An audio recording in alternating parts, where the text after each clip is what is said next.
खजानी sir, माननीय doctor Shri Ram कुमारे sir, महाविद्यालय विकास समिती सदस्य माननीय सौ सुनीता लोढिया मॅडम, सर्व सन्माननीय मान्यवर, त्यांच्या कार्याप्रती त्यांच्या विचारांप्रती विनम्र अभिवादन करून या व्याख्यानाला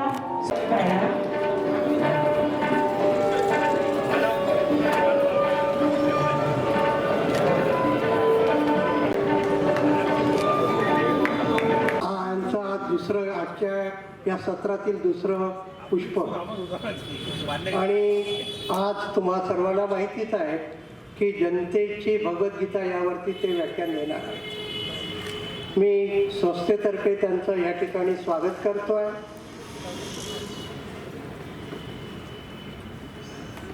आमचे सचिव आहेत ॲडव्होकेट सातपुते यांना विनंती करतो की यांनी येऊन सरांचं आजच्या या पुष्पानिमित्त स्वागत करा.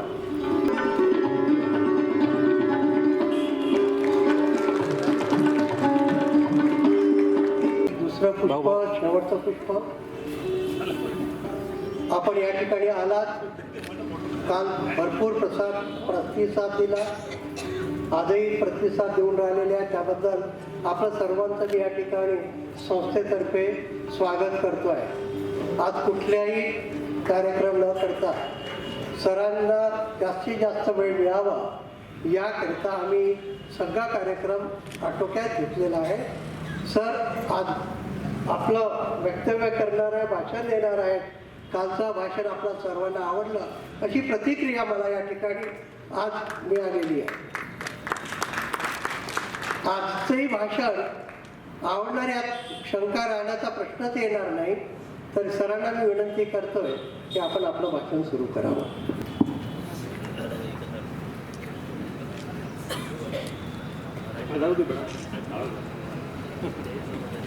भगवद्गीता असा विषय मी आजच्या व्याख्यानासाठी निवडला.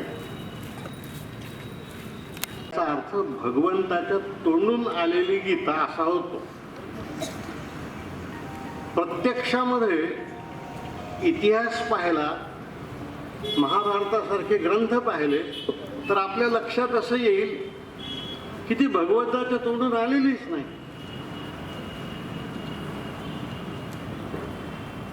महाभारतामध्ये कथा अशी आहे की कौरव पांडवांचं युद्ध सुरू होण्याच्या क्षणी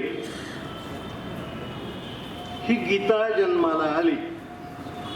कौरवांचं सैन्य, पांडवांचं सैन्य समोरासमोर उभं असताना आणि युद्धाच्या रणभेरी वाजत असताना आणि शंखनाद होत असताना अर्जुन श्रीकृष्णाला असं म्हणाला की माझा रथ दोन्ही सैन्यांच्या मध्ये नेऊन उभा कर, म्हणजे मला सारं सैन्य दोन्हीकडलं पाहता येईल. त्याप्रमाणे श्रीकृष्णाने तो रथ दोन्ही सैन्याच्या मध्ये नेऊन उभा केला आणि त्याच्या असं लक्षात आलं की आपण ज्यांच्याशी युद्ध करतो त्यात द्रोणाचार्य आहेत, कृपाचार्य आहेत, भीष्माचार्य आहेत, आपले गुरु आहेत, आपले नातेवाईक आहेत, आप्त आहेत, भाऊबंद आहेत आणि आपल्या हातून ते मारले जातील किंवा त्यांच्या हातून आपण मारले जाऊ. तेव्हा तो श्रीकृष्णाला म्हणतो की इथे तर सगळे माझेच लोक आहेत, माझ्या लोकांशी मी कसं युद्ध करू. ही जी त्याची भावना आहे, ही भावना त्याला निष्क्रिय करते आणि मोहवश करते. आपले आप्त समोर पाहिले की खूपदा आपण त्यांच्याशी नम्रपणेच वागायला लागत असतो. आपल्या मनात काहीही असलं तरी नम्रपणे वागतो. याला महाभारतामध्ये मोहवश होणे असं म्हटलं आहे. या मोहातून अर्जुनाला बाहेर काढायचं आणि त्याला युद्धासाठी सज्ज करायचं. म्हणजे मोहाबाहेर काढून कर्मासाठी सज्ज करणे, यासाठी श्रीकृष्णाने त्याला जो उपदेश केला तो उपदेश म्हणजे ही भगवद्गीता आहे. ही भगवद्गीता इतर सर्व हिंदू धर्माच्या ग्रंथांपेक्षा वेगळी आहे. बाकीचे सगळे ग्रंथ आपल्या ऋषीमुनींनी आपल्या आश्रमात लिहिले आहेत. भगवद्गीता रणांगणावर लिहिली गेली, मग प्रत्यक्ष कर्मभूमीवर ही जन्माला आलेली आहे. आणि अशा क्षणी जन्माला आली आहे की ज्या क्षणी युद्ध सुरू व्हायचं, वर्षानुवर्षांचे संताप, अपमान असं गिळून पांडव युद्धाला तयार झालेले आहेत आणि आपल्या सैन्यानिशी कौरव आपलं रक्षण करण्यासाठी त्यांच्याशी लढायला उभे आहेत. अशा वेळी श्रीकृष्ण अर्जुनाला ही गीता सांगतो. आता या ठिकाणी एक गोष्ट स्पष्ट करायची. इतिहास असं सांगतो आणि धर्मग्रंथही असं सांगतात की भारतीय युद्ध इसवी सनाच्या पूर्वी 2300 वर्ष झाला आहे. काही जण तर इथपर्यंत इतिहासाचार्य चिंतामणराव वैद्य असं म्हणतात की इतिहास पूर्व 2300 वर्षाच्या फेब्रुवारी महिन्यात म्हणजे याच महिन्यात हे युद्ध झालं. आता जे युद्ध ऐतिहासिक असेल ते धार्मिक कसं असेल, ते भगवंताचं कसं असेल, ते माणसांचंच असेल. शिवाय पांडवांच्या राज्याचे अवशेष दिल्लीला आहेत, आपण पाहू शकतो. तो पांडव आणि कौरव हे ऐतिहासिक लोक आहेत. श्रीकृष्ण हा सुद्धा इतिहासात झालेला माणूस आहे. गोकुळात जन्म झाला, मथुरेत राहिला आणि मग तो द्वारकेत आला.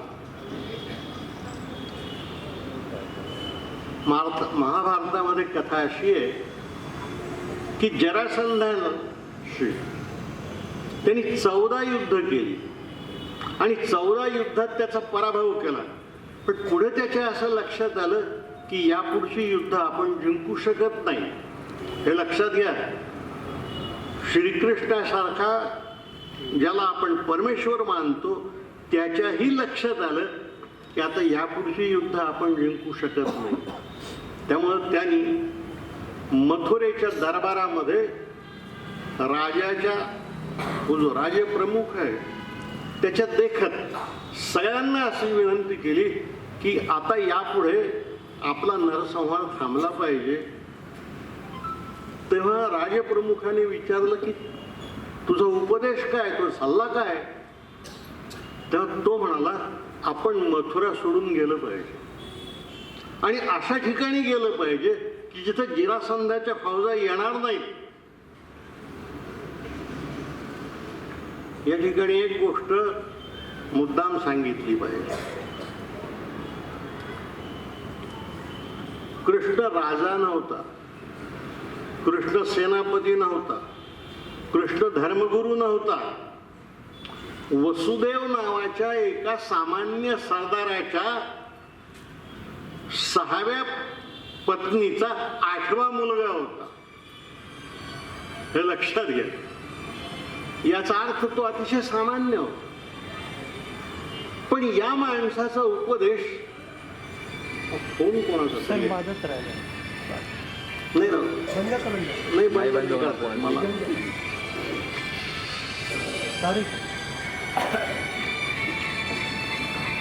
बंद करून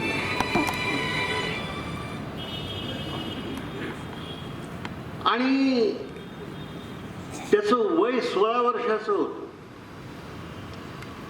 एका सामान्य सरदाराचा 6व्या पत्नीला झालेला 8व्या क्रमांकाचा मुलगा दरबाराला सांगतो आणि दरबार त्याचं म्हणणं ऐकतो. याचा अर्थ काय? याचा अर्थ असा आहे की आपल्या तरुणपणामध्येच, वयाच्या लहानपणीच त्यांनी आपली कीर्ती आणि आपलं कर्तृत्व इतकं मोठं केलं होतं की त्याचं म्हणणं दरबार ऐकत होता.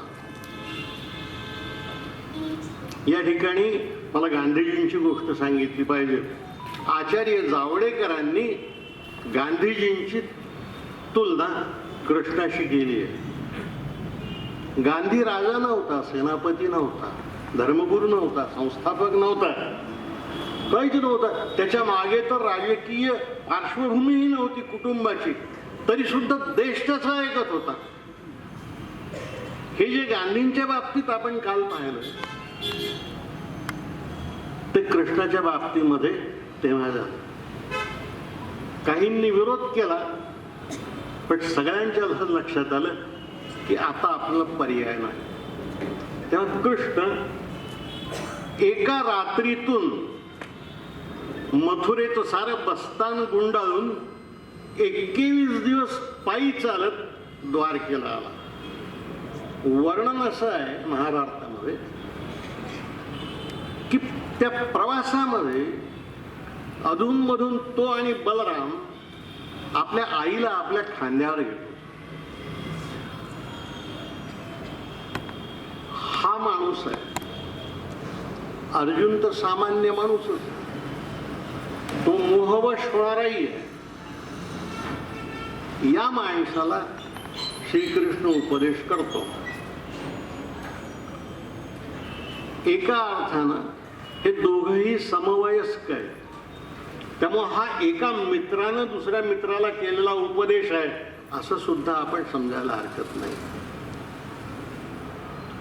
मानवी आहे, मैत्रीपूर्ण आहे, सल्ल्याच्या स्वरूपाचा आहे आणि आपल्या मित्राचं कर्तृत्व जागवण्यासाठी ही गीता जन्माला आली आहे. या ठिकाणी गीतेबाबतचे गैरसमज फार आहेत. भगवंताची आहे, ईश्वरी आहे, वगैरे वगैरे. आपल्याकडच्या गैरसमजांची अशी 2 उदाहरणं सांगून टाकतो. आपल्याकडे असं मानलं जातं की वेद ईश्वरी आहेत.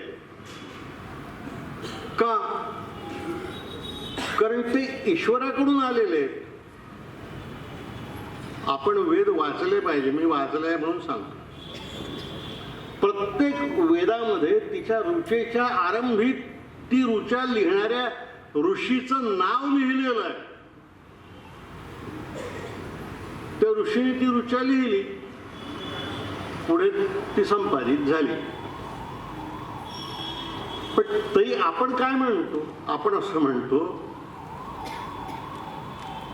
की ऋषींनी या रुचा लिहिल्या नाहीत, त्यांना त्या दिसल्या. दिसल्या तर म्हणजे दाखवल्या कोणी? तर परमेश्वराने दाखवलं. म्हणजे जिथं नावं आहेत तिथं आपण असं मानतो. म्हणजे वेद ईश्वरी नाहीत, वेद सुद्धा मानवीच आहेत. हे आपल्याच धर्मात आहे तसं नाही. हे कुराणाबाबत सुद्धा सांगून टाकतो. इस्लाममध्ये असं म्हणतात की पैगंबर निरक्षर होता. ते जमून घ्या. आपल्यापैकी अनेकांना या गोष्टीची आपण जात नाही तिकडे. पैगंबर निरक्षर होता. त्याचं नाव सलीमुल्ला वसल्लम मोहम्मद पैगंबर असं होतं. हा निरक्षर होता आणि इसवी सन 612 मध्ये परमेश्वराच्या आयती उपदेशाच्या स्वरूपात त्याच्यावर उतरल्या. त्या ज्या संपादित झाल्या ते म्हणजे कुराण. आता याचा काय अर्थ होतो? वास्तव असं आहे की पैगंबर हा खदिजा नावाच्या व्यापारी महिलेकडे मुनीम होता. त्याचा व्यापार मध्य आशियात चालत होता. एवढ्या मोठ्या व्यापारी महिलेचा मुनीम निरक्षर कसा असेल? तो निरक्षर असणार नाही. पण वेद ईश्वरी ठरवायचे असतील तर ते दाखवावे लागतात आणि कुराण अल्लाचं आहे हे दाखवायचं असेल तर मग पैगंबराला निरक्षर ठेवावं लागेल. हे सर्व धर्मांच्या बाबतीत आहे, बायबलच्याही बाबतीत आहे आणि इतरही आहे. मी ते तिकडे जात नाही, तो विषय नाही आजचा. आता ही गीता चिंतामणराव वैद्यांच्या मते इसवी सन पूर्व 2300 मध्ये लिहिली गेली, म्हणजे आजपासून 5000 वर्षापूर्वी लिहिली गेली. चिंतामणराव वैद्यांच्या ऐतिहासिक ज्ञानाचा गौरव लोकमान्य टिळकांनी करताना त्यांना इतिहासाचार्य अशी पदवी दिली. बाकीचे इतिहासकारही आहेत. त्यांनी कोणी इसवी सनापूर्वी 2600 वर्ष ठरवली. आमच्या चंद्रपूरचे आपले अजराजूरकर यांनी इसवी सनापूर्वी 3300 वर्ष ठरवली. काहींनी 2200 वर्ष ठरवली. पण इतिहासाचार्यांचं म्हणणं प्रमाण मानलं जातं. आता जी गोष्ट ऐतिहासिक आहे, जी गोष्ट मानवी आहे, ती ईश्वरी असणार नाही. म्हणून भगवद्गीतेतला भगवत काढून टाकायचा, गीताच तेवढी ठेवायची. आणि भगवत काढून टाकल्यामुळं गीतेचं महत्व कमी होत नाही. गीतेचं महत्व कमी होत नाही. माणसांनी निर्माण केलेल्या असंख्य गोष्टी अशा आहेत की या तुमच्या आणि माझ्या पूजेचा, श्रद्धेचा विषय बनले आहेत. गीता ही त्यातलीच आहे. कुराण हे त्यातलंच आहे. बायबलही त्यातलंच आहे.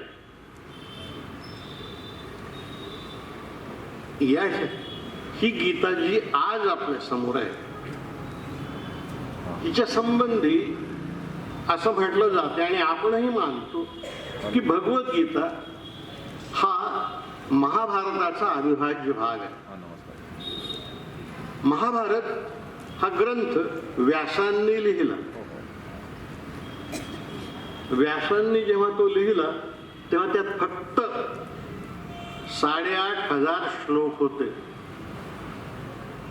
हे गणित आपण एकदा नीट लक्षात घ्या. 8500 श्लोक होते. तेव्हा त्याचं नाव महाभारत नव्हतं, त्याचं नाव जय नावाचा इतिहास होता. हा जय नावाचा जो ग्रंथ आहे व्यासांनी लिहिला, त्या ग्रंथाच्या शेवटी त्यांनी असं म्हटलंय की हा जय नावाचा इतिहास लिहून आता मी वेदांच्या संपादनाकडे लक्ष देणार आहे. म्हणजे हा ग्रंथ कौरव, पांडव आणि श्रीकृष्ण यांचं आयुष्य आणि वेदांचं आयुष्य हे जवळजवळ सारखं आहे. यात 8500 श्लोक होते. पुढल्या काळात पांडवांचा पंतू जन्मेजय नावाचा, त्यांनी एक सर्पसत्र केलं, नागयज्ञ म्हणतात. या नागयज्ञाचा गुरु वैशंपायन नावाचा ऋषी होता. या ऋषीने या गीतेमध्ये आणखी काही श्लोकांची भर घातली आणि 8500 श्लोकांचा जय नावाचा ग्रंथ 24000 श्लोकांचा केला आणि त्याला त्यांनी भारत असं नाव दिलं. आपल्या समोर जे महाभारत आज आहे त्यामध्ये 1,00,000 श्लोक आहेत. याचा अर्थ आपण लक्षात घ्या. मूळ ग्रंथ 8500 श्लोकांचा, त्याचा विस्तार 24000 श्लोकांपर्यंत आणि प्रत्यक्षात तुमच्या माझ्याजवळ जो ग्रंथ आहे महाभारत नावाचा, त्यात 1,00,000 श्लोक आहेत. म्हणजे 8,500 श्लोकांच्या ग्रंथात 91,500 श्लोकांचं पाणी घातलंय. तेव्हा महाभारत सुद्धा फार काळजीपूर्वक वाचावं लागत असते. त्यातले व्यासांचे श्लोक कोणते, जन्मेजयाचे कोणते आणि नंतरचे कोणते हे सांगता येत नाही. पण हे ऐतिहासिक वास्तव आहे. 1,00,000 श्लोकांचं महाभारत आपल्या समोर आहे आणि हे 1,00,000 श्लोकांचं महाभारत जे आहे हे इसवी सनाच्या पूर्वी 150 वर्ष म्हणजे भगवान बुद्धाच्या नंतर, महावीराच्या नंतर सिद्ध झालेलं आहे. आणि ते सौती नावाच्या ऋषीने सिद्ध केलं आहे. म्हणजे आपण जे महाभारत वाचतो ते व्यासाचं नाही, ते जन्मेजयाचं नाही, ते सौतीचं आहे. आणि त्यामधले मूळचे श्लोक आपण शोधूही शकत नाही, कारण इतके ते बेमालूमपणे एकमेकात मिसळले आणि त्यांची भाषा इतकी एक बेमालूमपणे सारखी आहे की कोणते श्लोक कुणाचे हे नाही सांगता येत. म्हणून 1,00,000 श्लोकांचं महाभारत आपल्या पुढे आहे. आता या ठिकाणी गीतेचा प्रश्न येतो. आपल्या समोर जी गीता आहे ती या 1,00,000 श्लोकांच्या महाभारतातली आहे. ती जन्मेजयाच्या महाभारतातली किंवा भारतातली आहे का, की व्यासांच्या जय नावाच्या ग्रंथातली आहे? याचं उत्तर कोणालाही देता आलेलं नाही. कोणालाही देता आलेलं नाही. लोकमान्य टिळकांनी गीता रहस्य नावाचा ग्रंथ लिहिला. तो मराठी भाषेतला सर्वाधिक मान्यता प्राप्त आणि वंदनीय ग्रंथ मानला जातो. या ग्रंथाच्या पहिल्या प्रकरणामध्ये लोकमान्यांनी असं लिहिलंय की 2 सैन्य एकमेकांच्या समोर उभी आहेत, रणभेरी वाजलेत, शंखनाद झालेत आणि दोन्ही बाजूचे सैन्य एकमेकांवर आक्रमण करायला सिद्ध आहेत. अशा वेळी 18 अध्यायाची आणि 700 श्लोकांची भगवद्गीता श्रीकृष्ण अर्जुनाला कसं सांगेल?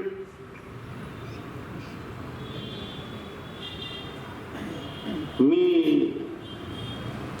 श्रद्धाळू माणूस नाहीये फारसा आणि मी परंपरेच्या अंगानेही फारसा जात नाही. मी चिकित्सेच्या अंगाने जातो. तर हे लोकमान्यांनी म्हटलंय आणि लोकमान्यांचा अधिकार भगवद्गीतेवर केवढा मोठा आहे ते त्यांचा गीता रहस्य हा ग्रंथ सांगतो. त्यांनी म्हटलंय की फार तर अर्जुनाचा मोह दूर करायला श्रीकृष्णाने 4-2 श्लोक सांगितले असतील. 700 श्लोक सांगायला दोन्ही बाजूची सैन्य काही वाट पाहत थांबली नसतील. आज आपल्या देशामध्ये गीता पाठ असलेले लाखो लोक आहेत. पण या लाखो लोकांपैकी कोणालाही 5-10 मिनिटात 15 मिनिटामध्ये सबंध गीता म्हणता येत नाही. हीच गोष्ट लोकमान्यांनी सांगितली. ते म्हणतात की मुळात ही गीता फार तर 5 ते 6 श्लोकांची असावी. जन्मेजयाने त्यात आणखी थोडीशी भर घातली असावी, सौतीने आणखी भर घातली असावी. खरं तर अलीकडचं संशोधन असं सांगते की ही जी गीता आहे आपल्या समोरची ही इसवी सनाच्या 5व्या शतकामध्ये गुप्त राजांच्या काळात तेव्हाच्या कुठल्या तरी विद्वानानं लिहून महाभारतामध्ये प्रक्षिप्त केलेली आहे. आपल्या परंपरेमध्ये एक गोष्ट अशी आहे की आपण लिहायचं आणि आपल्या नावाने प्रकाशित न करता एखाद्या थोर माणसाच्या नावाने प्रकाशित करायचं. तेव्हा व्यास हे नाव थोर होतं. सगळ्यांनी जे लिहिलं ते व्यासांच्या नावाने प्रक्षिप्त केलं. म्हणजे जन्मेजयाच्या नंतर सुद्धा 2000 वर्षाचा इतिहास आहे. त्यातही श्लोक लिहिले गेले. शुक्र नीती आहे, त्यामुळे काही नीतिविषयक विचार आहेत, काही इतर ऋषींचे संदर्भ आहेत. प्रत्यक्ष बुद्धाच्या संदर्भातली आणि त्याच्या शिकवणी संबंधी विशेषतः त्या टीका आहे. आता बुद्ध तर इसवी सनाच्या पूर्वी 600 वर्ष झाला. तो 2300 वर्ष पूर्वी इतिहासाच्या झालेल्या गीतेमध्ये कसा येईल. त्यामुळं भगवद्गीता ही 5व्या शतकात आली असं संशोधकांचं म्हणणं आहे. गार्बे नावाचा जर्मन संशोधक तर असं म्हणतो की ती 5व्या शतकात सुद्धा जी झाली ती सुद्धा आजच्या एवढी पूर्ण नव्हती. आपण जिला भगवद्गीता मानतो आणि वाचतो फार श्रद्धेनं, ती भगवद्गीता कोणती आहे? ती भगवद्गीता व्यासांची नाही, ती जन्मेजयाचीही नाही. आपल्या समोरची गीता ही शंकराचार्यांची गीता आहे. शंकराचार्यांनी गीता भाष्य नावाचा जो ग्रंथ लिहिला त्या ग्रंथामध्ये त्यांनी ज्या 700 श्लोकांचा समावेश केला त्या 700 श्लोकांची गीता आज आपल्या समोर आहे आणि आपण ती भगवद्गीता म्हणून मानतो. शंकराचार्यांचा अधिकार इतका मोठा होता ज्ञानाच्या क्षेत्रामध्ये, धर्माच्या क्षेत्रामध्ये, की त्यांनी जर म्हटलं की हे भगवंताचं आहे तर मग ते भगवंताचं आहे. पण शंकराचार्यांच्या अगोदर 700 श्लोकांची गीता कुठेही सापडत नाही. 700 श्लोकांची गीता ही शंकराचार्यांची निर्मिती आहे. शंकराचार्य हे नाव उच्चारल्यानंतर काहींच्या मनामध्ये काही शंका उपस्थित होतील, म्हणून मला त्यांचा अधिकार सांगितला पाहिजे. शंकराचार्य हा सामान्य माणूस नव्हता. इंदिरा गांधींना त्यांच्या मृत्यूपूर्वी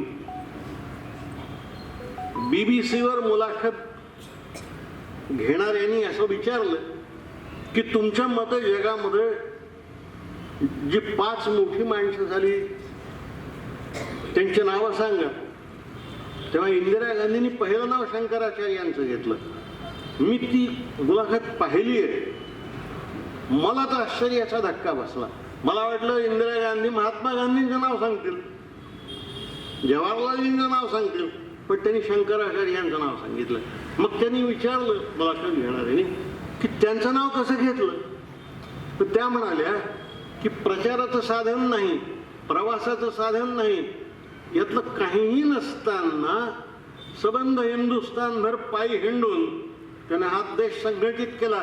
धर्माच्या नावावर केला असेल पण संघटित केला आणि वयाच्या 33व्या वर्षी देह ठेवला. वयाच्या 33व्या वर्षात सबंध हिंदुस्थान एका कुठल्याही ध्वजाखाली आणणे हे त्यापूर्वी कधी झालं नाही, नंतरही झालं नाही. येशू ख्रिस्त ज्या दिवशी सुळावर गेला त्या दिवशी त्याला फक्त 11 अनुयायी होतं. पैगंबराचा मृत्यू झाला तेव्हा त्याच्या ताब्यामध्ये फक्त मदिना, मक्का हीच शहर आणि एवढाच भाग होता. तो आपल्या विदर्भा एवढा आहे. शंकराचार्यांनी हा एवढा प्रचंड देश संघटित केला. इथं हे थांबत नाही त्या माणसाचं मोठेपण. आपला समाज इतका भयानक आहे आणि वैचारिक बाबतीत तर आणि विशेषतः श्रद्धावान वैचारिक बाबतीत तर आपण इतके कडवे आहोत की आपण आपल्या चांगल्या माणसांना सुद्धा चांगलं वागवलं नाही. आपण गांधीजींचा खूनच केला. शंकराचार्यांच्या बाबतीत काय झालं?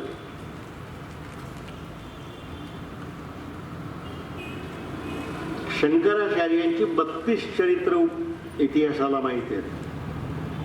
त्यातली 7-8 उपलब्ध आहेत, बाकीची अर्धवट आहेत. पण यातलं कोणतंही चरित्र विश्वासार्ह नाही. म्हणून शंकराचार्यांचं आयुष्य समजून घ्यायला मी त्यांच्या जन्मगावी गेलो होतो. कोचीच्या जवळ कालडी नावाचं खेड आहे. त्या खेड्यात त्यांचा जन्म झाला. मी त्यांचं घर, गाव, जिथं मगरीने त्यांचा पाय पकडला असं म्हटलं जाते, ती नदी वगैरे सगळं बघून आलो. शंकराचार्यांच्या चरित्रातली कोणतीही कथा फारशी विश्वासार्ह मानली जात नाही, पण एक कथा फार विश्वासार्ह आहे आणि ती फार विलक्षण आहे. संन्यास घेऊन जात असताना त्यांनी आपल्या आईला असं वचन दिलं होतं की तुझा अंत्यसंस्कार मी करेन.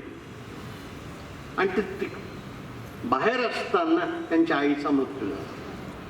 म्हणून ते तिच्या अंत्यसंस्कारासाठी कालडीला आले.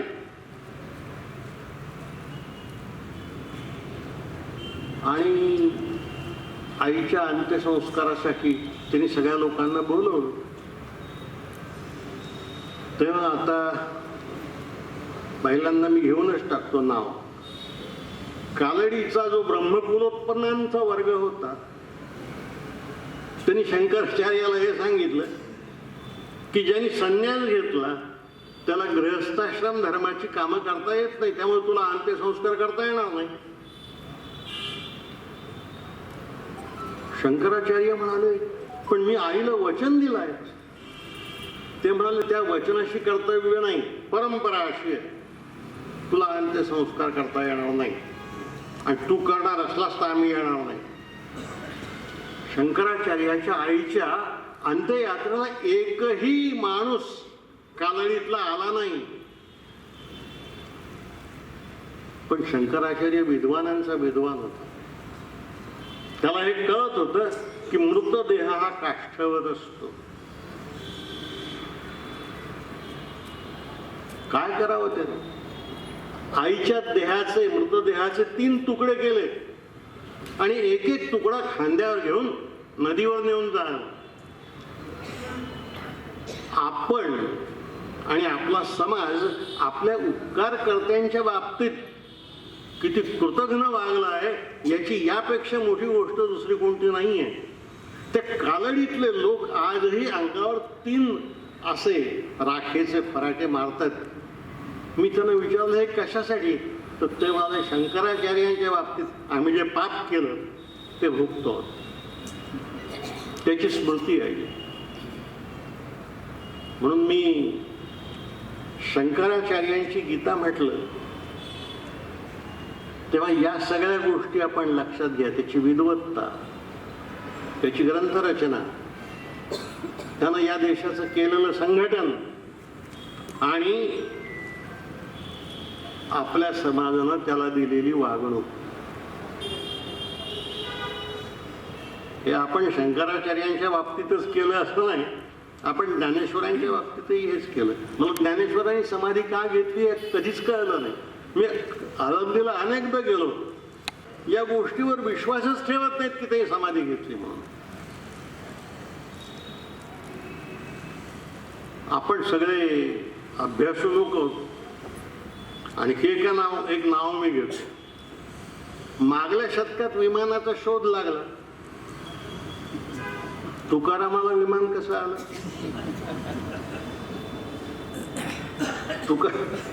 तुकारामाला विमान कसं आलं? आणि तुकारामाला आलं तर शिवाजी महाराजांना का नाही आलं? वैकुंठात विमानाचे कारखाने आहेत का? वैकुंठात विमानाचे कारखाने असते तर मग आपण खऱ्या अर्थाने विश्वगुरु झालो असतो ना.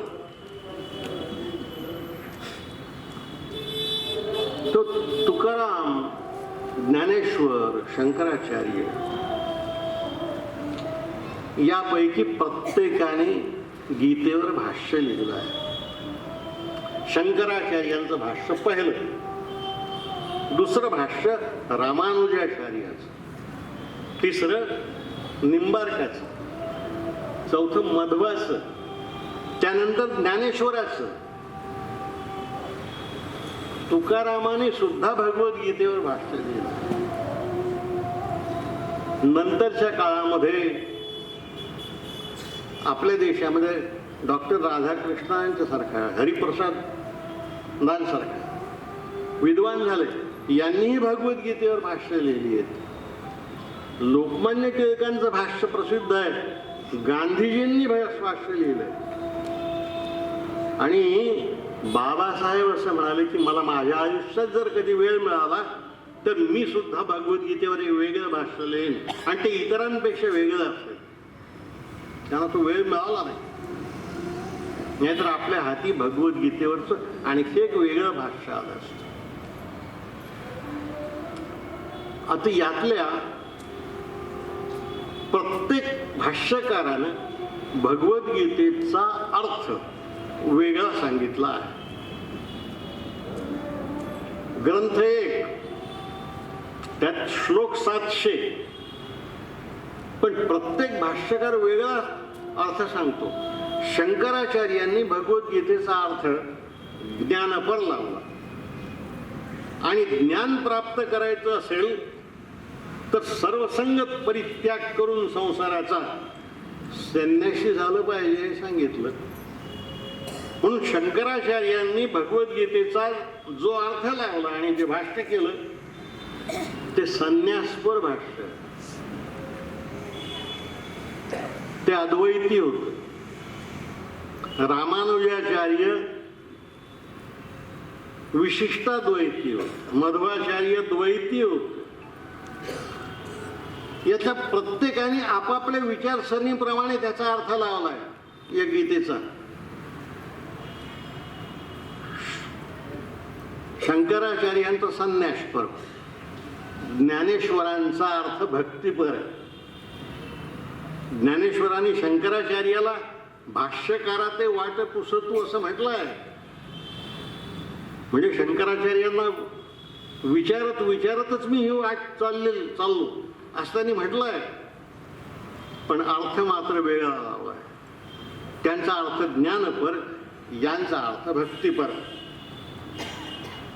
श्रद्धेच्या भावनेनं तुळशीचं पत्र जरी ईश्वराला वाहिलं तरी सारं काही प्राप्त होतंय, ही शंकराचार्य आणि ज्ञानेश्वरांची भावना आहे.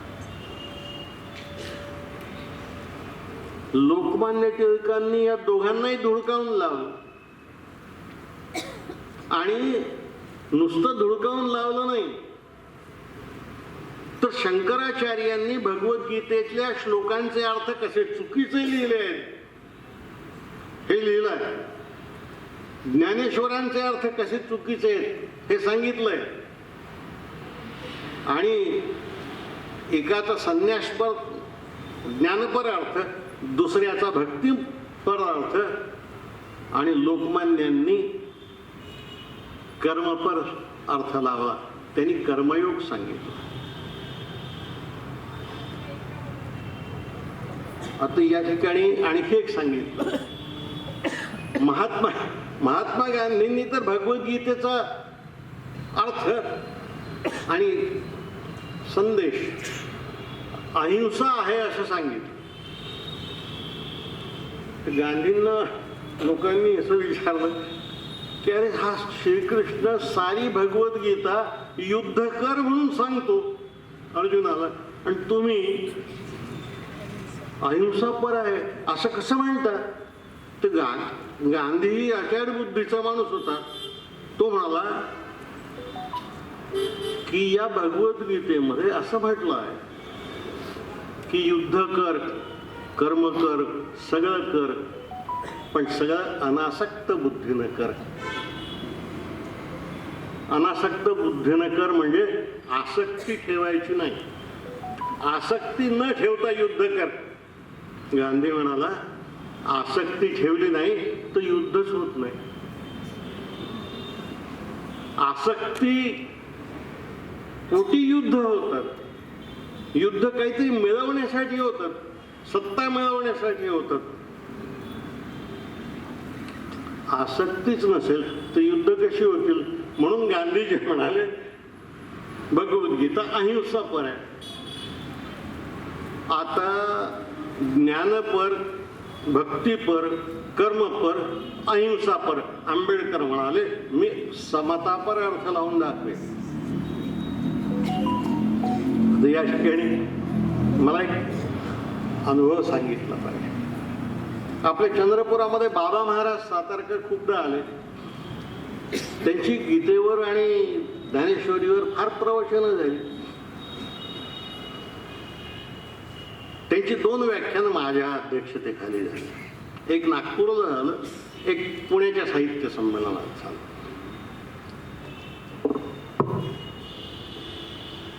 त्या व्याख्यानानंतर मी बाबा महाराजांना असा प्रश्न विचारला की तुम्ही अध्यात्माच्या क्षेत्रामध्ये फार मोठी उंची गाठलेली आहे आणि तुमचा शब्द महाराष्ट्रात प्रमाण मानला जातो, म्हणून मला तुम्हाला 2 प्रश्न विचारायची इच्छा आहे. ते म्हणले विचारा. म्हणले पहिला प्रश्न माझा असा की ज्याला ईश्वरी स्पर्श झाला आहे किंवा ईश्वराचा खरोखर साक्षात्कार झाला आहे असा माणूस तुम्ही आपल्या आयुष्यात पाहिला काय? तर फार गंभीर होऊन ते म्हणाले अजून नाही पाहिला. म्हणजे अजून नाही पाहिला. मी म्हणालो की तुमच्यासारख्या ज्ञानी माणसाला, सगळ्या भगवद्गीतेवर, ज्ञानेश्वरीवर अधिकार असणाऱ्या माणसाला जर असा माणूस सापडला नसेल तर आमच्यासारख्या मरते माणसाला तो कसा सापडेल? आम्हालाही नाही सापडला. मग मी त्यांना दुसरा प्रश्न असा विचारला. पण माझा दुसरा प्रश्न असा आहे की भगवद्गीतेचा एक अर्थ शंकराचार्य लावतो, दुसरा ज्ञानेश्वर लावतो, तिसरा लोकमान्य लावतात, चौथा गांधी लावतात. मग ते रामानुज वगैरे वगैरे पुन्हा राधाकृष्णन हे आहेतच. यांनीही अर्थ लावले तर मला बाकीचे सोडून द्या, पण शंकराचार्य, ज्ञानेश्वर आणि लोकमान्य यांच्यातला खरा अर्थ कोणाचा आहे ते तुम्ही मला सांगा. ते मला म्हणाले तुम्हालाही समजून घेऊन काय करायचंय? मी म्हणालो मला हे समजून घेऊन हे करायचंय. माझा तुमच्यावर विश्वास आहे, तुम्ही सांगाल तो अर्थ प्रमाण, त्याचा अर्थ प्रमाण मानतो. बाकीच्यांनी आम्हाला फसवलं असं आम्ही मानू. आता त्यांची पंचायत अशी होती की ते गांधीलाही नाव ठेवू शकत नव्हते, लोकमान्यांनाही नाव ठेवू शकत नव्हते, शंकराचार्यांनाही नाव ठेव. बराच वेळ विचार करून ते शांतपणे असं म्हणाले की द्वादशीवार खरं सांगतो मी फक्त ज्ञानेश्वरीचाच अभ्यास केला आहे. ते फार मोठी गोष्ट आहे आणि बाबा महाराज सातारकरांसारख्या मान्यता प्राप्त माणसाची गोष्ट आहे.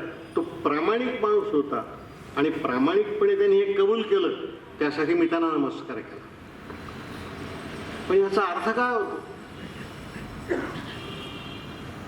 एकाच ग्रंथातून इतके कसे अर्थ निघतात?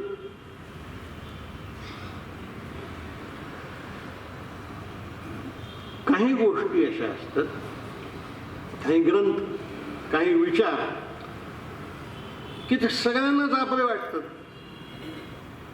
जर ते सगळ्यांनाच आपले वाटत असतील, त्या डाव्यांनाही वाटत असतील, उजव्यांनाही वाटत असतील, धनवंतांनाही वाटत असतील, मग त्या गोष्टीचा, मूळ गोष्टीचा खरा अर्थ आपण कसा लावायचा? भगवद्गीता हा काही राजकीय पक्ष नाही की त्यात कुणीही यावं आणि कुणीही बाहेर जावं. तर मग इतके अर्थ कसे निघतात यातून?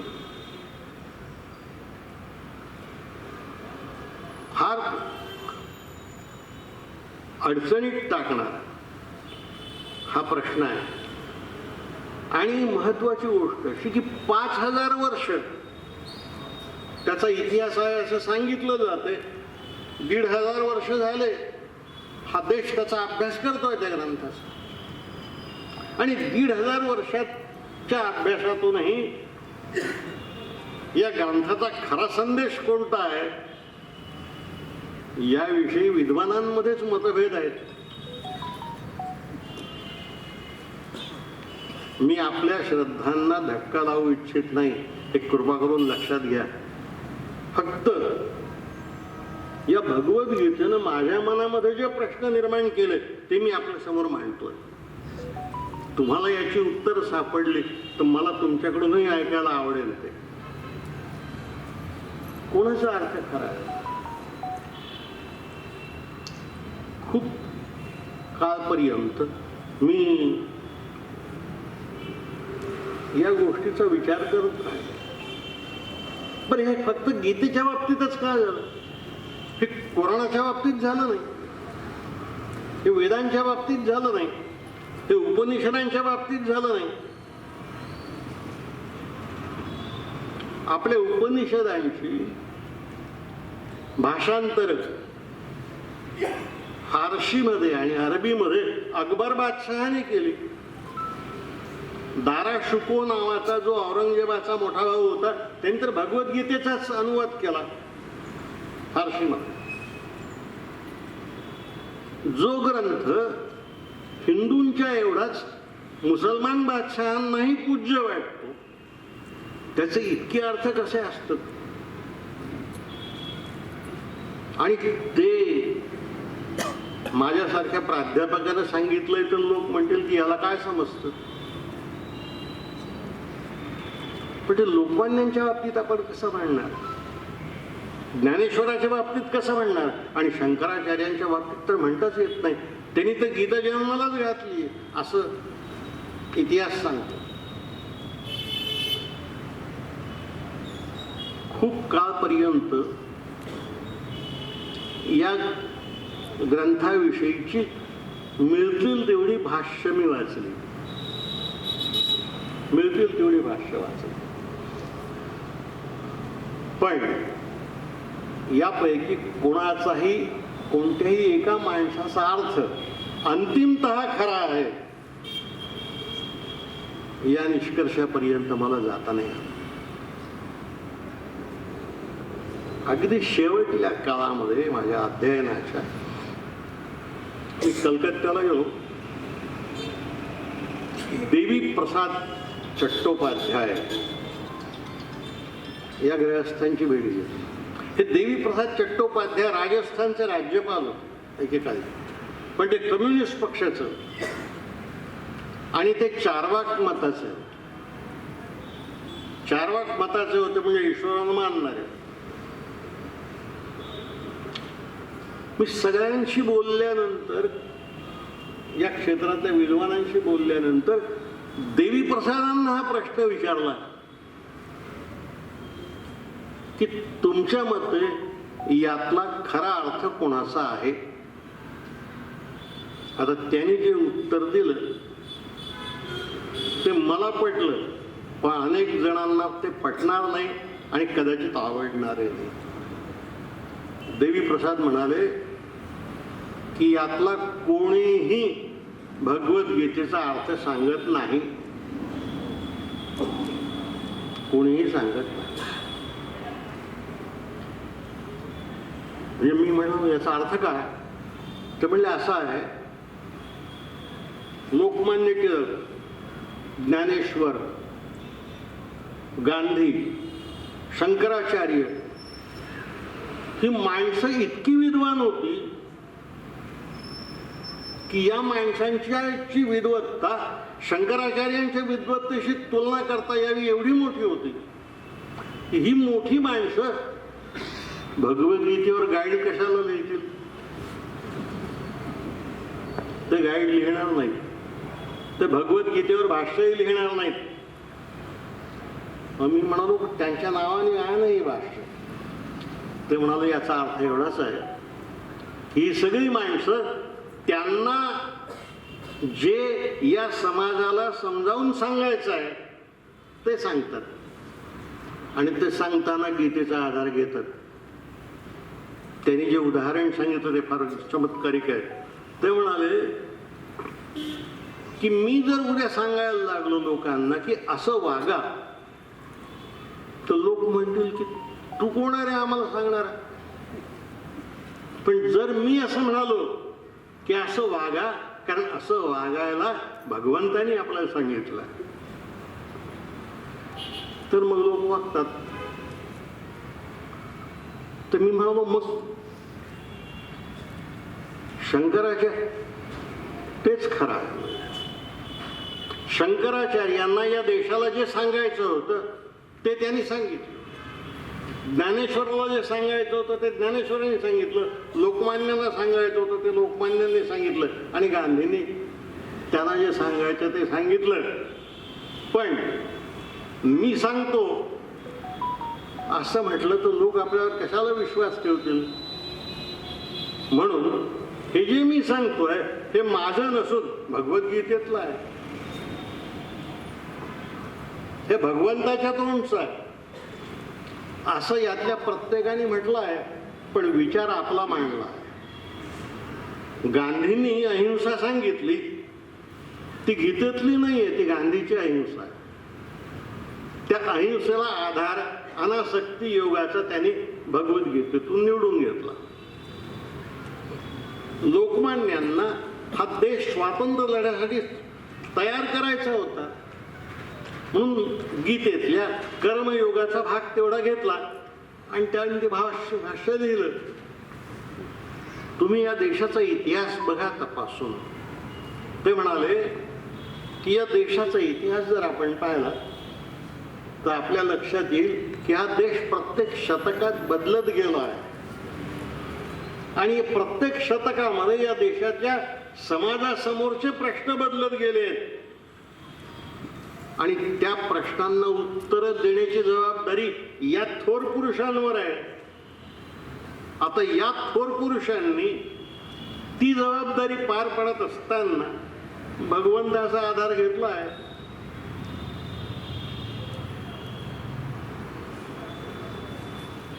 शंकराचार्यांचा जो काळ आहे तो इसवी सनाच्या 8व्या शतकाचा काळ आहे. इसवी सनाच्या 8व्या शतकामध्ये या देशाच्या एकूण समाज व्यवस्थेमध्ये एवढी प्रचंड अनिती माजली होती की धर्म सुद्धा अनितिमान होऊन गेले होते. हिंदू धर्मामध्ये कापालिकांचा पंथ, शाक्तांचा पंथ, बुद्ध धर्मामध्ये वज्रयानांचा पंथ, जैनांमधले पंथ, हे सगळे पंथ अनितिमान आहेत. कापालिक नावाचा जो पंथ आहे आपल्या हिंदू धर्मामध्ये, त्याची पूजेची साधना कोणती आहे? त्याला पंचमकार म्हणतात. मद्य, मीन म्हणजे मासा, मुद्रा म्हणजे भात, आणि मद्य, मीन, मुद्रा आणि हे, आणि शेवटलं मैथुन. यातून ईश्वराची प्राप्ती होते असं कापालिकांचा पंथ म्हणतो. वज्रयान पंथही हेच सांगतो, शाक्तांचा पंथही हेच सांगतो. आपल्याकडे आपण स्त्रियांचा आदर केला नाही, पण या सगळ्या पंथांनी स्त्री पूजा सांगितली. या स्त्री पूजेमध्ये या सगळ्या गोष्टी येतात. आता या ठिकाणी एक गोष्ट आणखी स्पष्ट करून मला सांगितली पाहिजे. सगळ्या धर्मांमध्ये आणि जगातल्या सर्व क्षेत्रांमध्ये निर्मितीची पूजा होते, निर्मितीच्या साधनांची पूजा होते. आपल्याकडे आपले शेतकरी नांगराच्या फाळाची पूजा करतात की नाही? कारण नांगराचा फाळ हा पिक जन्माला घालतो. म्हणून आपल्याकडे ज्या गोष्टी नव्याने जन्माला आणता येणारी साधनं आहेत, या साधनांच्या पूजेचा व्यवहार स्थापन झाला आहे. आपल्याकडे लिंग पूजा आहे की नाही? शिवलिंगाची पूजा आहे ना,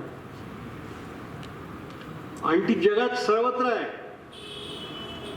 हे जे अलीकडचे काही प्रचारक सांगतात की या मशिदीच्या खाली शिवलिंग आहे, तिथं शिवलिंग आहे, त्या बुद्ध धर्माच्या विहाराच्या खाली, तसं नाही आहे. ते लिंग पूजा ही जगात सर्वत्र होती. ती आफ्रिकेतही आहे, अमेरिकेतही आहे, दक्षिण अमेरिकेतही आहे, जपानमध्येही आहे. आणि त्याचबरोबर स्त्रीलिंगाची ही पूजा आहे. आपल्याकडे शाळुंखेची पूजा करतो की नाही आपण?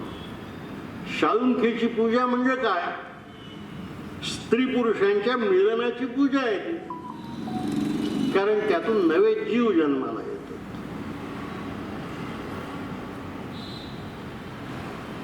हे पंथ तेव्हा वाढीला लागले. आता या ठिकाणी एक गोष्ट सांगूनच टाकतो वाईट. आपल्याकडे शिवलिंगाची पूजा आहे, आणि शिवलिंगाची पूजा आपण सगळेच करतो. पुरुषही करतात, स्त्रियाही करतात. कारण परंपरेने सांगितलं. पण तशी शिवलिंगाची पूजा आहे, तशी स्त्रीलिंगाचीही पूजा आपल्याकडे आहे. कामाख्या देवीचं मंदिर पाहिलंय की नाही तुमच्याकडे? कामाख्या देवीचं मंदिर म्हणजे त्यात काय आहे? ते स्त्रीलिंग आहे आणि त्याची पूजा आहे. आता पुढे जाऊन मी एक आणखी सांगतो की जेवढी म्हणून स्त्री दैवत आहेत, त्या स्त्री दैवतांचे मुखवटे आहेत. मग अमरावतीचा मुखवटा असेल, माहूरचा मुखवटा असेल, ठिकठिकाणचे मुखवटे आहेत. या मुखवट्याला तंत्रपूजेमध्ये तांदळा म्हणतात. हा तांदळा काय आहे? तांदळा ही स्त्रीलिंगाची पूजा. तांदळाची पूजा म्हणजे स्त्रीलिंगाची पूजा. पण आपल्या समाजामध्ये आणि जगभरच्या समाजामध्ये कधीतरी असा एक दुष्ट काळ की ज्या काळामध्ये समाजानं स्त्रियांना दुय्यम दर्जाचं स्थान दिलं, त्यांना कमी लेखलं पुरुषांच्या तुलनेमध्ये, बुद्धीनं शक्तीनं सगळ्या अर्थाने कमी लेखलं. इतकंच नव्हे तर स्त्री दर्शन हे अभद्र आहे असं मानलं गेलं.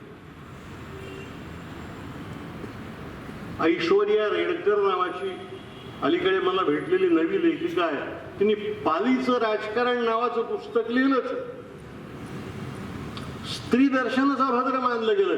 स्त्री दर्शन अभद्र मानलं गेल्यामुळे ही जी स्त्रीलिंगाची पूजा होती त्याचं दर्शनही अभद्र मानलं गेलं, म्हणून त्याच्यावर मुखवटे लावून दिले. हे जे देवीचे मुखवटे दिसतात माहूर पासून सर्वत्र, हे लपवलेल्या स्त्रीलिंगाचे मुखवटे आहेत.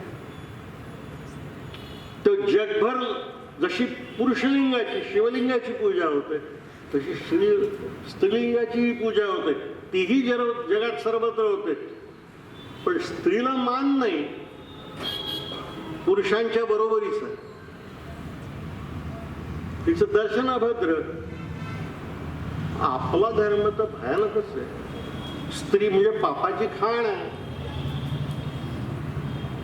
ती म्हणजे पापाची खाण आहे. ती पुरुषांना मोहात टाकते आणि त्यांच्या सन्मार्गावरून कुमार्गावर नेण्याचा प्रयत्न करते.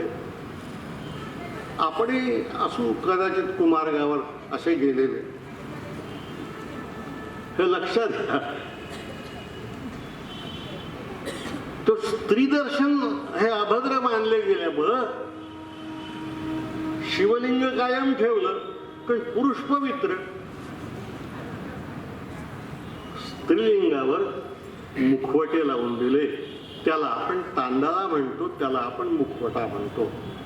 म्हणून आपण त्याला देवीचे मुखवटे म्हणतो. अरे ते देवीचे मुखवटे नाहीत. आपण मातृत्वाची पूजा करत असतो. ही मातृत्वाची पूजा आहे. नव्या पिढ्या जन्माला घालणाऱ्या यंत्रणांची पूजा आहे. आता हे असे पंचमकार आल्याबरोबर समाजामध्ये अनितीच माजली. नुसती अनिती समाजात माजली नाही, तर धर्माचा नीतिमान झालाय. आपल्या नर्मदेच्या काठावर कापालिकांचे आश्रम आहेत ना, त्यांची वर्णनं वाचता येतात. तिथं हा प्रकार चालतो ना अजूनही. कामाख्या देवीची पूजा का होते? यासाठी होत. किती जननी आहे. आता या जननीच्या दर्शनाचा व पूजेचा प्रकार सगळ्या पूजांना जसा दुर्व्यवहार जुळला गेला तसं त्यालाही जुळला. आपण काय चालतं आपल्या मंदिरांमध्ये? देवाला बँकेत टाकून व्याज जमा करायचंच की नाही त्याच्या नावानं.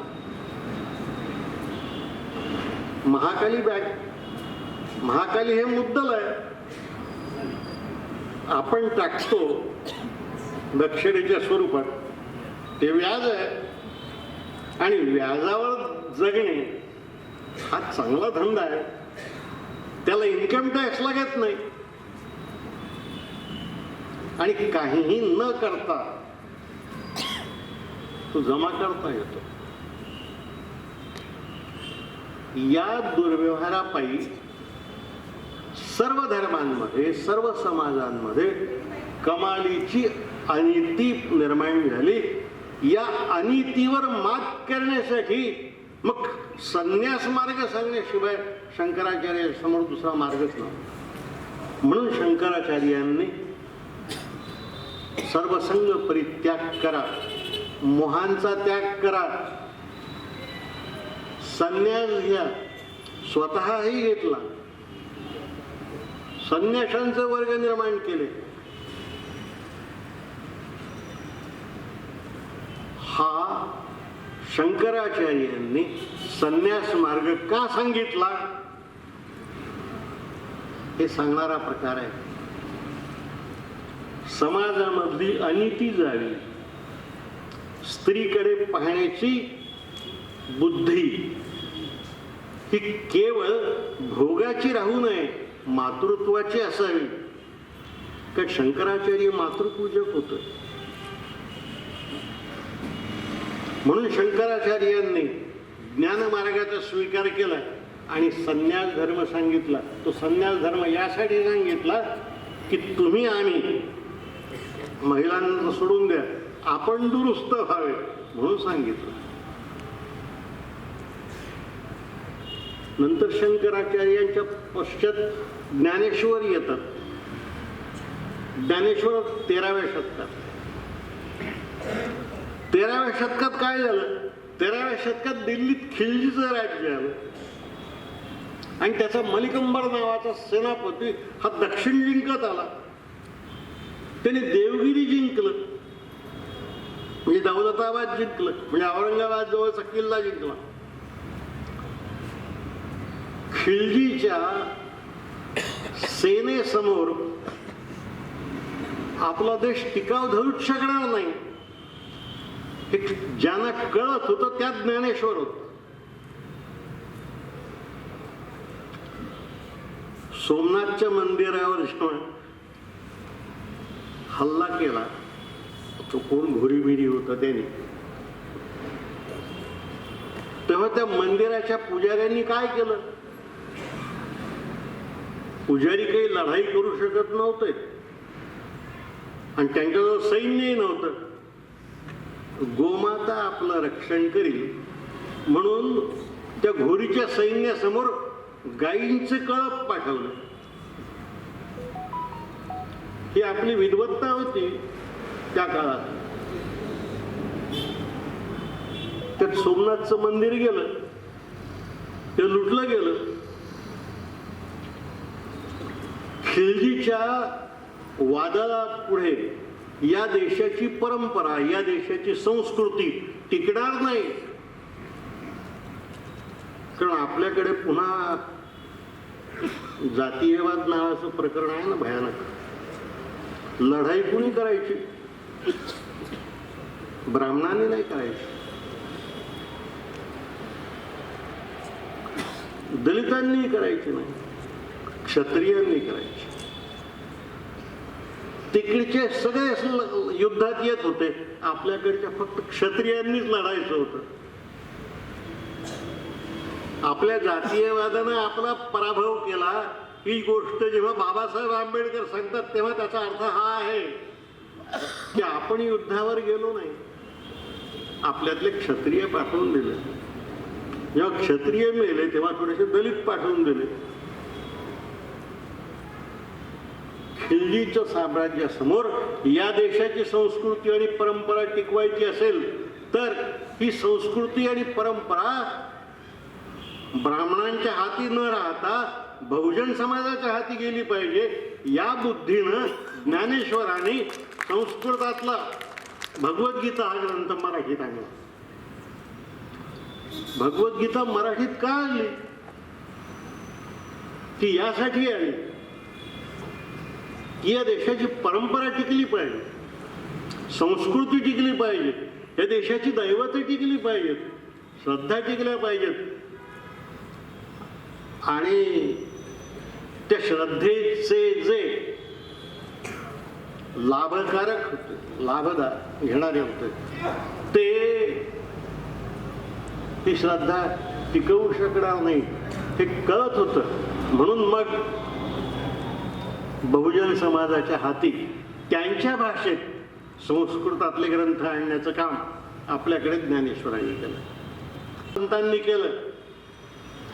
आणि नुसतं केलं नाही, हे ज्ञानेश्वर वगैरे केवळ संत होते असं या भ्रमात आपण राहू नये. हे आपल्या समाजाचे नेते होते. ज्ञानेश्वरांनी जो संत संप्रदाय उभा केला त्यात कोण होते?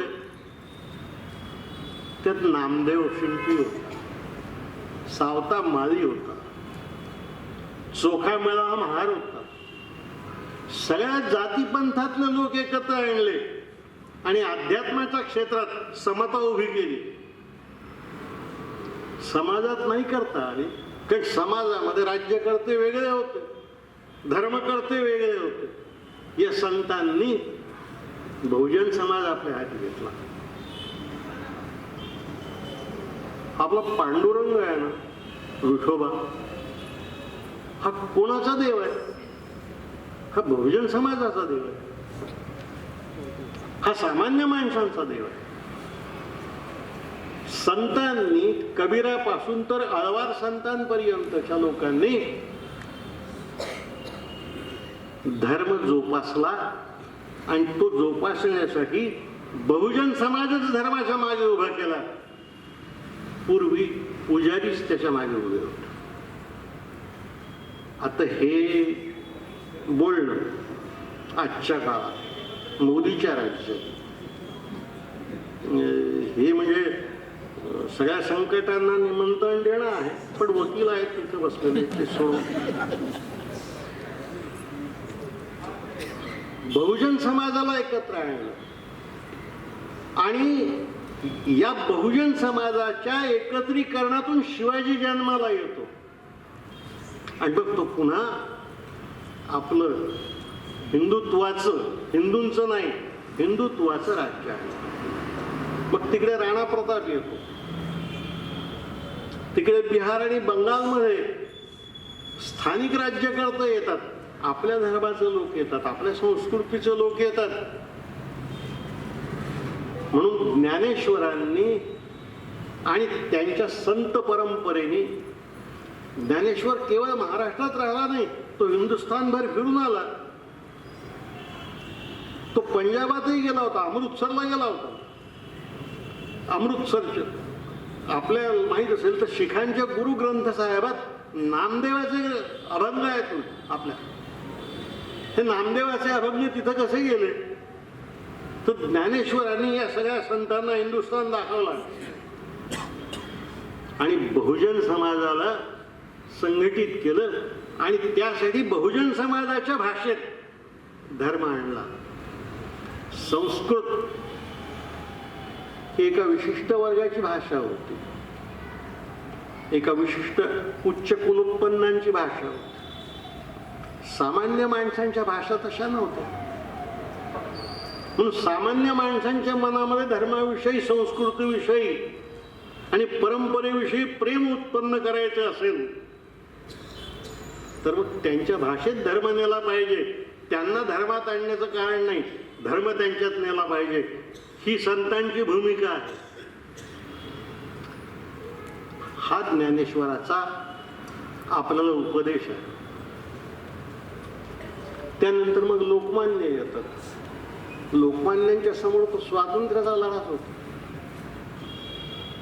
स्वातंत्र्याचा लढा होता. ते स्वतः 6 वर्ष तुरुंगात होत.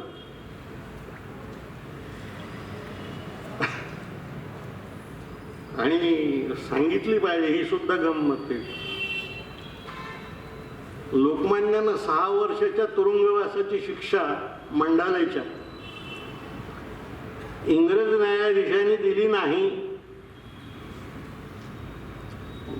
ज्या इंग्रज न्यायाधीशांनी तो खटला ऐकला त्याच्या असं लक्षात आलं की हा माणूस तर शुद्ध आहे, पवित्र आहे, याचा कसलाही अपराध नाही, हा कुठलाही देशद्रोह करत नाही. पण इंग्रज सरकारने लगेच त्याची बदली करून टाकली. आपल्याकडे जशी त्या जस्टिस लोयाचा खून झाला ना कोणाला तरी वाचवण्यासाठी, तसं त्या न्यायाधीशाला बदलला आणि न्यायमूर्ती दावर नावाचा भारतीय न्यायाधीश आणला. या न्यायाधीशांना दावर, या भारतीय न्यायाधीशानं भारताच्या सर्वात मोठ्या नेत्याला 6 वर्षाची शिक्षा दिली. त्यामुळं आपण आपल्या सामाजिक ऐक्याची वगैरे भाषा बोलतो ना तेव्हा मला फार हसायला येते, मला फार हसायला येते. मी वर्तमानपत्रामध्ये काम केल्यामुळं मी आसाम, पंजाब, मणिपूर, त्रिपुरा इथे सगळीकडे गेलो आणि इथल्या नेत्यांना भेटलो, लोकांनाही भेटलो. माझ्या लक्षात असं आलं की आपल्याला काहीच माहित नाही. आपल्याला तेलंगणातला माहित आहे का इतक्या जवळच्या? गुजरातमध्ये 2,00,000 मुसलमानांची कत्तल झाली, शेजारचं राज्य आहे ना.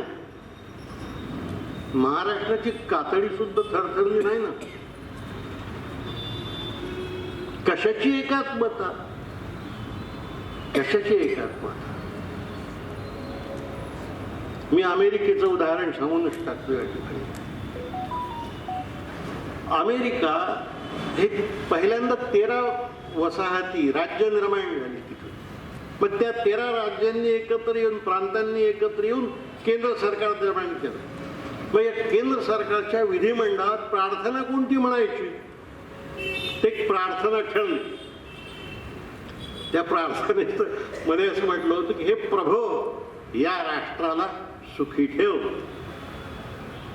पण ते जे राज्याचे आणि प्रांतांचे नेते होते ते म्हणाले आम्हाला हे राष्ट्र मान्यच नाही शब्द. तुम्ही ही प्रार्थना अशी करा की हे प्रभो या संयुक्त राज्यांना सुखी ठेव. तर हे अमेरिकेचं आहे, आपल्याकडे तर आनंदच आहे, आपल्याकडे तर आनंदच आहे.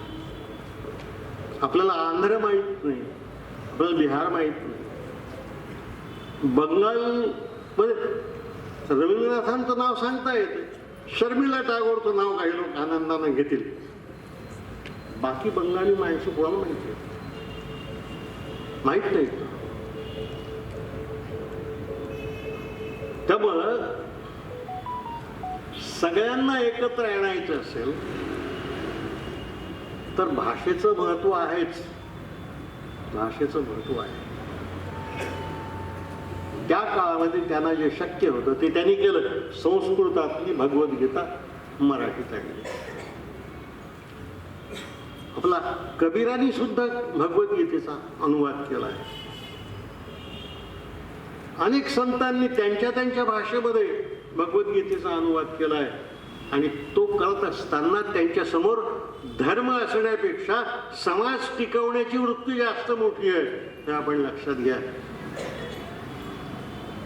या संतांचे धार्मिक संस्कार असतीलच, आहेतच, पण त्याहीपेक्षा आपल्यावरचे सामाजिक संस्कारच जास्त मोठे आणि जास्त खोलवरचे आहेत.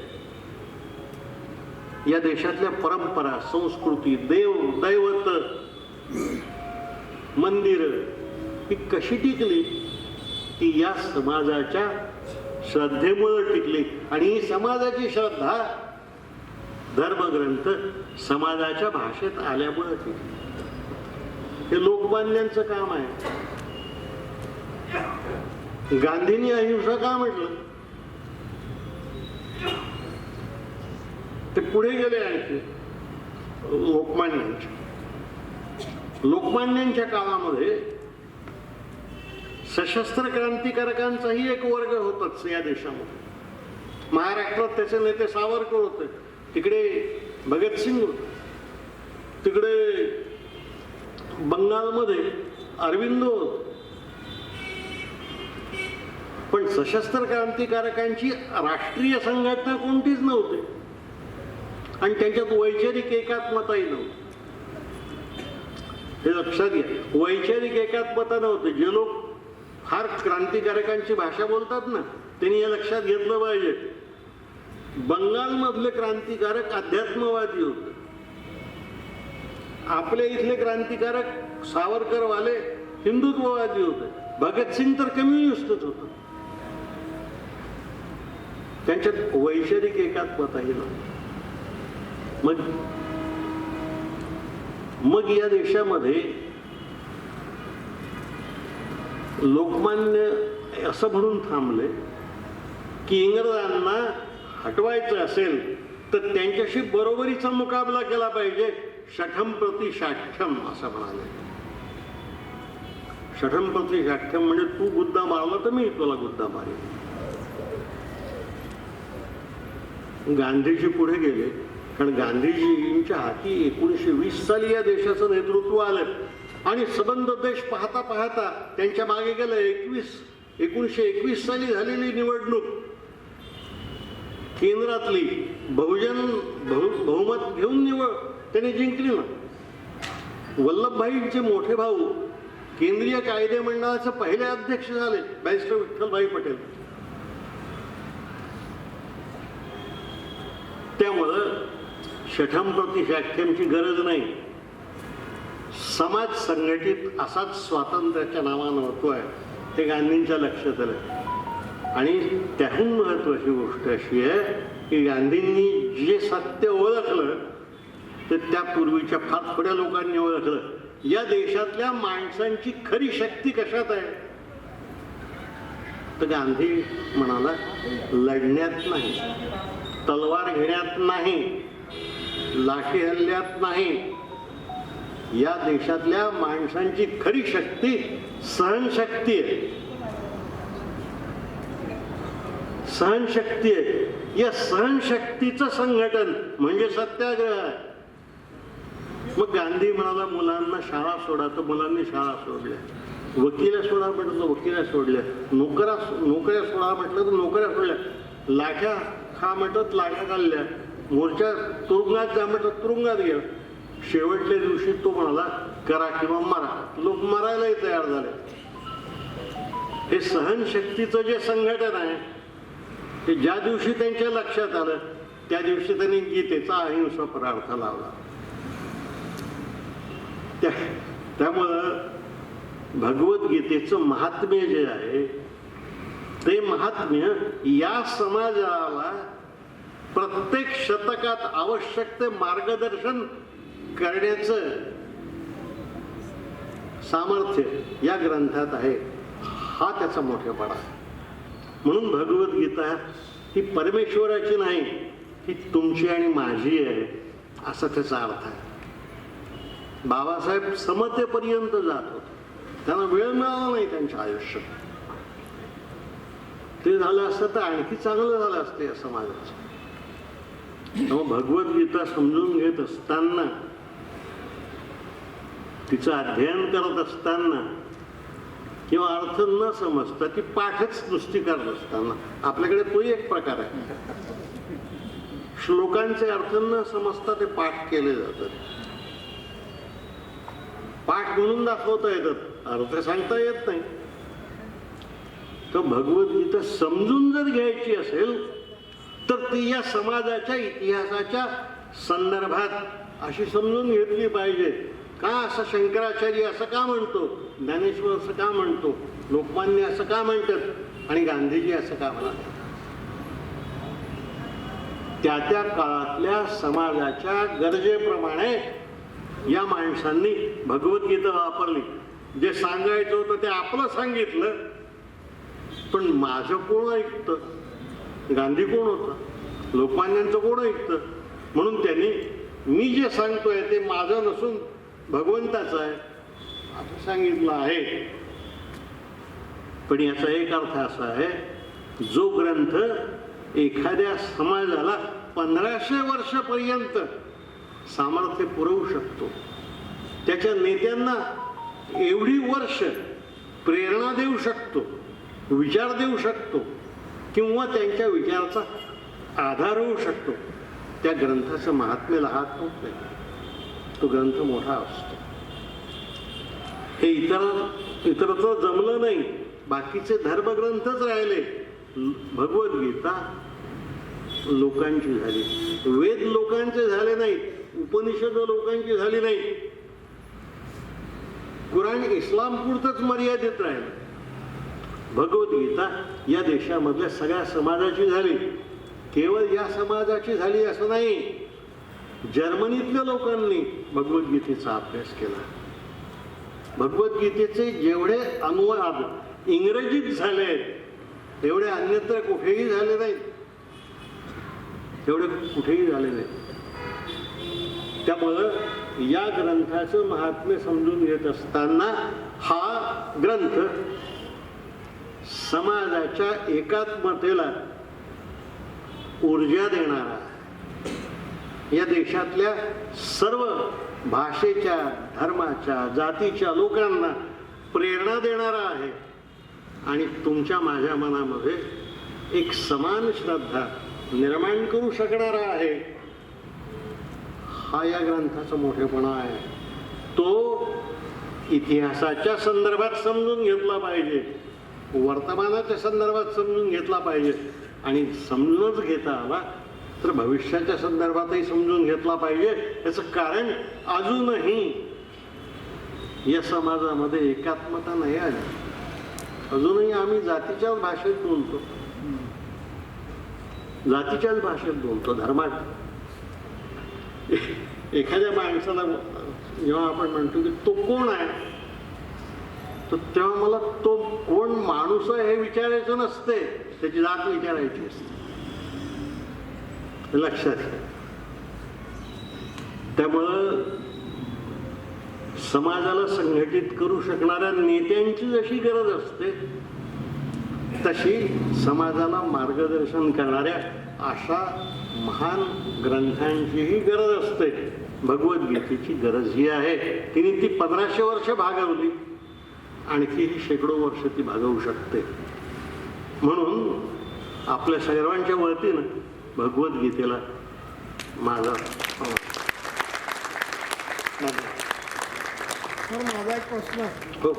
आपण बाबासाहेब आंबेडकरांनी गीता लिहिली असती तर ती समता दृष्टी झाली असते. नाही नाही नाही असं नाही म्हटलं. समता पर अर्थ लावून दाखवेन असं म्हणाले. मी सर बाबासाहेबांनी क्रांती आणि प्रतिक्रांती हा ग्रंथ लिहिला आहे. हो त्या ग्रंथामध्ये स्पष्ट म्हटलं आहे की भगवद्गीता यामुळे चातुर्वर्ण हा बरं झालं हा चातुर्वर्ण्य निर्माण झाला. बस दुसरा प्रश्न असा आहे हा की अर्जुन हे युद्धाला तयार नसताना हा त्याला युद्धाला तयार केलं त्यांना युद्धाला प्रवृत्त केलं. म्हणजे इथे हिंसेचं तत्वज्ञान आहे का? नाही. सांग. तिसरा माझा प्रश्न आहे की शंकराचार्य हे अत्यंत विद्वान होते असं जे म्हटलं गेलं तर त्यांना प्रचंड बौद्ध का म्हटलं गेलं? सांगतो. तू सांग. कारण नागार्जुनाचा सिद्धांत त्यांनी बघ. आपल्या नावाने खपवला. नाही बसा ब्रह्म बसा सत्यम जगन्मिथ्या. हे बघा, बसा बसा बसा. शेवटच्या प्रश्नाचं आधी उत्तर देऊन टाकतो. सर पुन्हा एक माझा एक थांबता आता होऊन शेवटला प्रश्नाचं उत्तर देऊन टाकतो. पुराणामध्ये असं म्हटलं आहे की शेजारची माणसं जेवली आहेत की नाही ते पाहायचं आणि मग आपण जेवायचं असतं. आता हा विचार फक्त मुसलमान धर्माचा आहे का? सद्विचार कोणत्याही एका धर्माचा नसतो, सगळ्या जातींचा असतो. एक आता दुसरा चातुर्वर्ण संबंध. मी मगाशी असं म्हणालो की मूळ गीता 5-6 श्लोकांची असावी. चातुर्वर्ण केव्हा आला? पण तुम्ही न विचारलेला एक प्रश्न आणखी सांगूनच टाकतो. आपल्याकडे एक कथा आहे की रामानं शंभुकाचा वध केला. का केला? तर तो यज्ञ करत होता आणि तो दलित होता म्हणून रामानं शंभुकाचा वध केला. आता ही कथा रामायणाच्या उत्तरकांडात आली आहे आणि रामायणाचं जे उत्तरकांड आहे हे 5व्या-6व्या शतकात म्हणजे राम होऊन गेल्यानंतर 4000 वर्षांनी लिहिलं गेलेलं आहे. मग ही कथा का आली?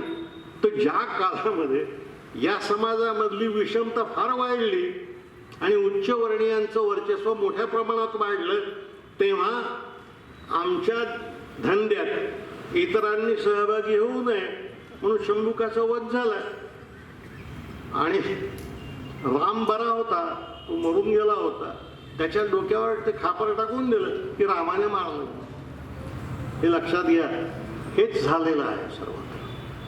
हेच चातुर्वर्ण्याची कथा. चातुर्वर्ण मया सृष्टम हा जो श्लोक आहे भगवद्गीतेतला, हा श्लोक व्यासांचा आहे का? नाही. तो जन्मेजयाच्या काळातला आहे का? नाही. तो केव्हाचा आहे? तो 5व्या शतकानंतरचा आहे. ज्या काळामध्ये समाजामध्ये विषमता निर्माण झाली होतीच विषमता. खरं सांगू का तुम्हाला एक गोष्ट? तुम्ही फक्त रागावू नका माझ्यावर. सांगा सर. चातुर्वर्ण या नावाची व्यवस्था या देशात कधीही नव्हती. कधीही नव्हती. चातुर्वर्ण ही थिअरी आहे, तो व्यवहार नाही. व्यवहार काय आहे? व्यवहार जात आहे. चातुर्वर्ण्यामध्ये काय म्हणतात की या जन्मात चांगलं काम कराल तर पुढला जन्म चांगला मिळेल, म्हणजे वरच्या वर्णात जाल. आता मागचा जन्मही कुणी पाहिला नाही, पुढला जन्मही कुणी पाहिला नाही. म्हणून मग वर्ण कशावर आले? वर्ण जन्मावर आले. म्हणून मग असं म्हटलं गेलं की कोणतं कर्म? तर कर्म या जन्मीचं नाही. म्हणजे आपल्याकडे जसं का महाविद्यालयात शिकले की मग BA होतात, MA होतात, तसे वर्ण नाही आहे ते. वर्ण जन्मावर आले. आणि काय सांगितलं गेलं? तुम्ही त्या कनिष्ठ वर्णात का जन्माला आले? कारण मागच्या जन्मीचं तुमचं पाप त्याला कारणीभूत आहे. आता मागचा जन्म कुणी पाहिला, पुढचा जन्म कुणी पाहिला नाही. तर वर्ण नव्हतेच, होती ती जातच होती. कारण जात जन्मावर ठरते आपल्याकडे, पण जाती व्यवस्थेमध्ये जो अन्याय आहे त्यावर पांघरून घालण्यासाठी चातुर्वर्ण नावाचा सिद्धांत जन्माला घातला गेला. बुद्धिमान लोक होते, त्यांनी तो जन्माला घातला आणि या अन्यायावर रंगसफेदी केली. हे वास्तव आहे. खरं असं आहे की माणसं सगळी सारखीच आहेत, माणसं सगळी सारखीच आहेत. आणि एखादा माणूस एखाद्या प्रसंगी एखादा विचार व्यक्त करत असेल तर तो तेवढा एक विचार करून घेऊन त्याच्या आयुष्याचा निकाल मी कधी करत नाही. संपूर्ण आयुष्य आपण पाहिलं पाहिजे, संपूर्ण आयुष्य आपण पाहिलं पाहिजे. बाबासाहेब आणि गांधी समकालीनच आहे, समकालीनच आहे. ते समकालीन नसते आणि एकमेकांना समजून घेणारे नसते तर आपण आजही एकत्र राहिलो नसतो. त्यामुळं काय अडचण आहे माहिती आहे, काही खऱ्या गोष्टी धर्मातल्या कोणत्याही मला आपल्या देशातले अनेक धर्म असे माहिती आहेत की जे पूर्वी आपल्या संघटनेत स्त्रियांना स्थान देत नव्हते. त्याचं काय ते आहे ना.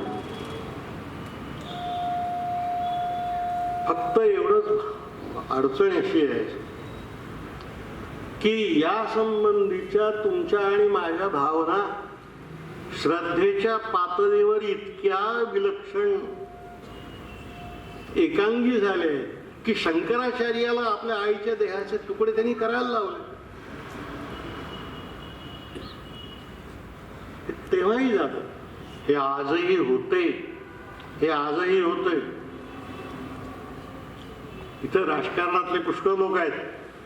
अरे आपले राजकीय पक्ष पहा ना, एकेका जातीचे पक्ष आहेत ना. पक्षांची नावं सांगू शकतो पण काही सांगायची गरज नाही, आपल्यालाही ठाऊक आहे. काही जाती काही पक्षात एकाच जातीचे लोक असतात, एकाच धर्माचे लोक असतात. हे जर आज 21व्या शतकात आहे तर चातुर्वर्ण्य ही फार 1500 वर्षापूर्वीची गोष्ट झाली. धन्यवाद. आपण नंतर बोलू वाटलं. कशाचा? चातुर्वर्ण्य पद्धती आणि ब्रह्माचा काय ब्रह्म हे मला तुम्ही समजावून सांगता का कधीतरी? नाही मी ब्रह्म हे कोणतरी समजावून सांगितलं पाहिजे ना. ब्रह्माचं वर्णन काय केलं जाते? नेती नेती नेती, असा नाही तसा नाही तसा नाही नाही हो. हीच या समाजाची झालेली फसवणूक आहे. एवढंच सांगा ही फसवणूक आहे. अरे मी तेच तर सांगतोय मग फसवणूक ही फसवणूक आहे. या फसवणुकीतून बाहेर पडलं पाहिजे, या फसवणुकीतून बाहेर पडलं पाहिजे.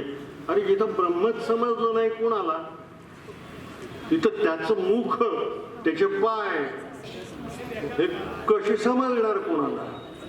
काय समजणार? त्यामुळं एक गोष्ट वर्तमानामध्ये तुम्ही आणि मी माणसांना माणूस म्हणून समजून घेतलं पाहिजे आणि तसं जगलं पाहिजे.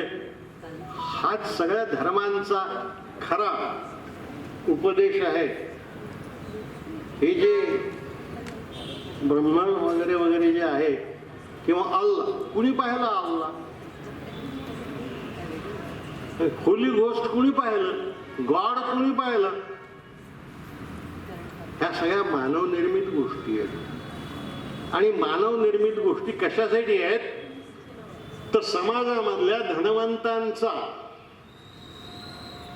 गरिबांवरचा अन्याय दडवून ठेवण्यासाठी आहेत.